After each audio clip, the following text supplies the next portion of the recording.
ذی لیسا لصفته حد معدود ولا نعت موجود ولا اجل ممدود الذي فطر الخلائق بقدرته ونشر الرياح برحمته ثم الصلاة والسلام على أشرف الأنبياء والمرسلين والقاسم مصطفى صلى الله عليه وسلم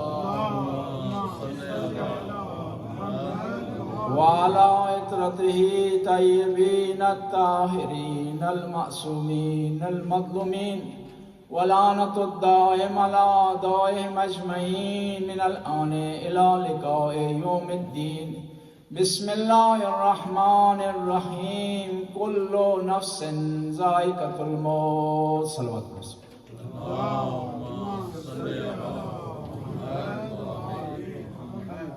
آپ کا زیادہ ٹائم نہیں لیں گے، صرف 10-15 منٹ میں مختصر سی گزارشات پیش کریں گے اور آخر میں اختتامی دعا ہوگی اور پھر انشاءاللہ آپ کی ضامن تمام کریں گے. خداوند تعالیٰ کا ارشاد ہوتا ہے کل نفس ذائقۃ الموت، ہر نفس نے موت کا ذائقہ چکھنا ہے. یعنی موت ایک ایسی چیز ہے کوئی بھی اس سے انکار نہیں کر سکتا.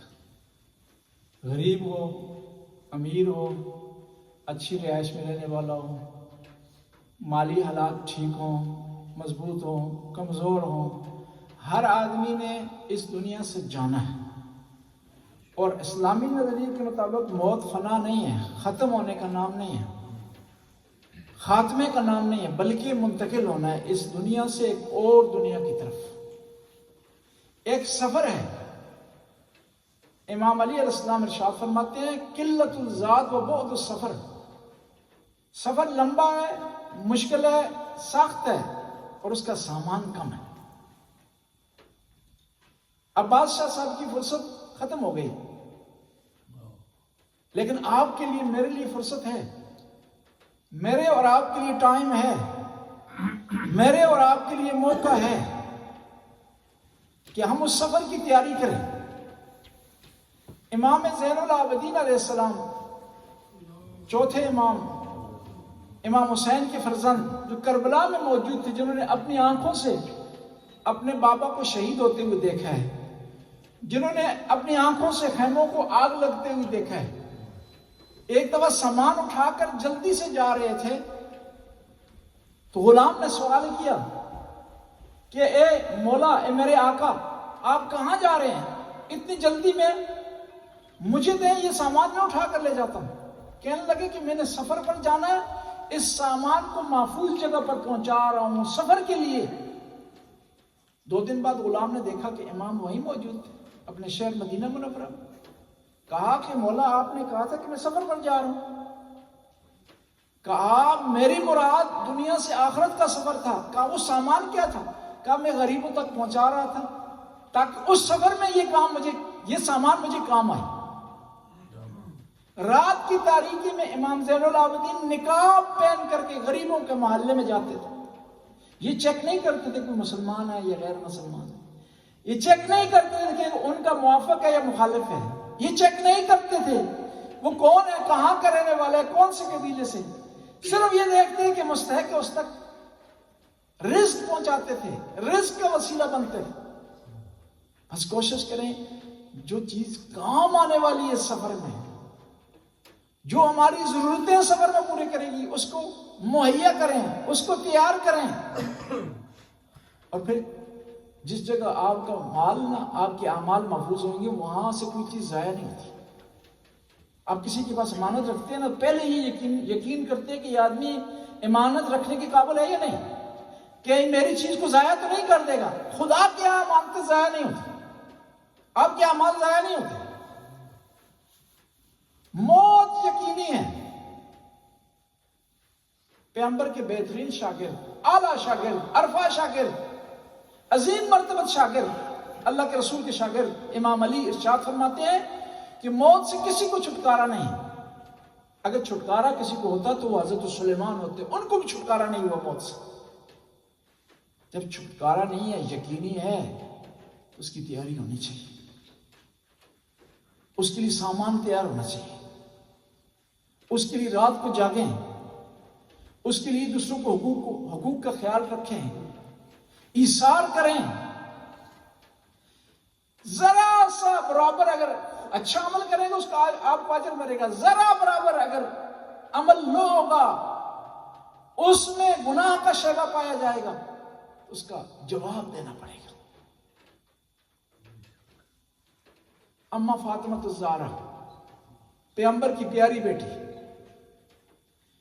جنت کی خواتین کی سردار، پیغمبر نے فرمایا میرے جگر کا ٹکڑا ہے، فرمایا کہ جنت کی خواتین کی سردار ہے.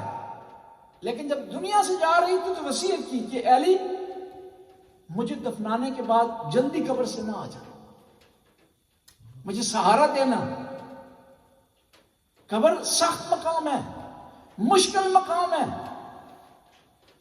وہاں رشتہ داری کام نہیں آتی، دوست و احباب کام نہیں آتے، مال کام نہیں آتے. اس دنیا میں اچھی رہائش ہو وہاں کام نہیں آئے گی، اولاد آپ کی کام نہیں آئے گی. وہاں آپ اکیلے ہیں اور آپ کا پروردگار ہے اور آپ کے اعمال ہیں. کہتے ہیں کہ جب کسی کو قبر میں دفنایا جاتا ہے نا، دوست و احباب چھوڑ کر چلے جاتے ہیں، رشتہ دار بھی آخر میں چھوڑ کر چلے جاتے ہیں. انسان گھبرا جاتا ہے، خدا کی آواز آتی ہے میرے بندے نہ گھبرانا، تجھے مال نے چھوڑ دیا، اولاد نے چھوڑ دیا، رشتہ داروں نے چھوڑ دیا، لیکن میں تیرے ساتھ ہوں. کب ہوگا؟ جب آپ نے خدا و اللہ تعالیٰ کے راستے میں کام کیا ہوگا، اس کے فرامین پر آپ چلے ہوں گے، قرآن کی تلاوت کی ہوگی، نماز کا اہتمام کیا ہوگا، تو تب خدا و اللہ تعالیٰ کی آواز آئے گی گھبرانا نہیں میرے بندے، تو میرا بندہ ہے. جب تو نے کہہ دیا میرا بندہ ہے تو پریشان ہونے کی ضرورت نہیں. کہتے ہیں کہ اللہ کے رسول تشریف فرما دیں، ایک آدمی آیا اجنبی، گھبرایا ہوا ہے، پریشان ہے، پسینے چھوٹے ہوئے ہیں. اللہ کے رسول کی بارگاہ میں حاضر ہوا، کہا یا رسول اللہ مجھے بتائیں قبر میں فیصلہ کرنے والا کون ہے، قیامت کے دن فیصلہ کرنے والا کون ہے؟ اللہ کے رسول نے کہا کہ ارحم الراحمین ہے، جس کا نام رحمان ہے، جس کا نام رحیم ہے، جس کا نام غفار ہے، جس کا نام ستار العیوب. تو کہتے ہیں کہ یہ آدمی اس کو سکون مل گیا جب اللہ کے رسول نے کہا نا کہ رحمت کرنے والا فیصلہ کرے گا. رحمت کرنے والے کے پاس اختیار ہے، اس کے پاس کنٹرول ہے، رب العالمین کے پاس کنٹرول ہے، جو ماں سے زیادہ انسان سے محبت کرتا ہے، جو دنیا کی ہر مخلوق سے زیادہ آپ سے پیار کرتا ہے. تو اب یہ سکون کے پاس جانے لگا واپس. تو صحابہ اکرام نے کہا یا رسول اللہ یہ بڑا پریشان تھا، ٹینشن کا شکار تھا، آیا ہے لیکن آپ سے جب پوچھا ہے، پوچھنے کے بعد جب اس کو جواب ملا ہے تو اس کو سکون مل گیا ہے، پریشانی اس کی ختم ہو گئی ہے، ٹینشن اس کا ختم ہو گئی ہے. کیا وجہ تھی، کیوں آیا تھا اور سکون اس کو کیوں ملا؟ تو اللہ کے رسول نے کہا کہ اسے روکو، اسی سے پوچھتے ہیں. اللہ کے رسول کو پتہ تھا علم غیب کے ذریعے کہ کیوں آیا تھا، کیوں سوال کیا ہے، سکون کیوں ملا. تو اللہ کے رسول نے سوال کیا کہ بندہ خدا تو بڑا پریشان تھا، ٹینشن کا شکار تھا، پسینے تیرے چھوٹے ہوئے تھے، بڑا گھبرایا ہوا تھا، پھر تجھے سکون مل گیا، کیا وجہ تھی؟ کہا رات کو میں جب سونے لگا گناہوں کی طرف نگاہ دوڑی تو پریشان ہو گیا، ٹینشن کا شکار ہو گیا، میرے بچنے کی گنجائش نہیں ہے. اور خدا اتنا قادر ہے، لا یمکن الفرار من حکومت، جس کی حکومت سے فرار کرنا ممکن نہیں ہے، اس سے بھاگ نہیں سکتا کوئی، چھپ کوئی نہیں سکتا، سفارش کوئی نہیں لڑا سکتا، پیسے وہاں استعمال نہیں ہو سکتے. پریشان ہو گئے، ٹینشن کے شکار ہو گئے، پکڑ میری ضروری ہے. آپ میں یہ جاننا چاہتا تھا کہ فیصلہ کون کرے گا.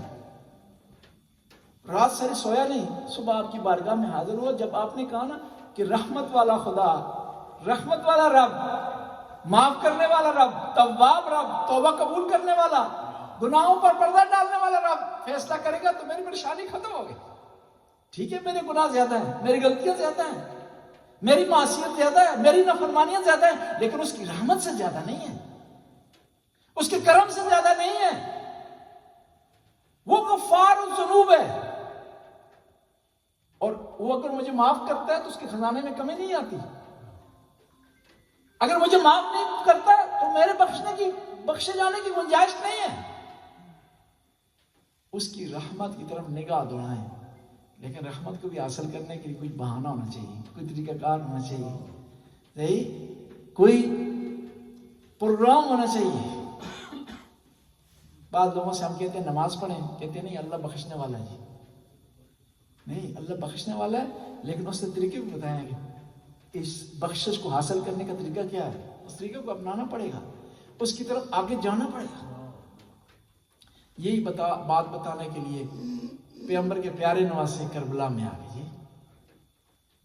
پیارے نواسے, کون سے پیارے نواسے جو پیغمبر کے کندھوں پر سوار ہوتے تھے؟ کون سے پیارے نواسے کہ عید کا دن تھا تو آ گئے نواسے حسن حسین. کہا نانا جان کل عید کا دن ہے, ہم نے عید پڑھنی ہے آپ کے ساتھ. کہا ٹھیک ہے بیٹا, میں آپ کو لے جاؤں گا.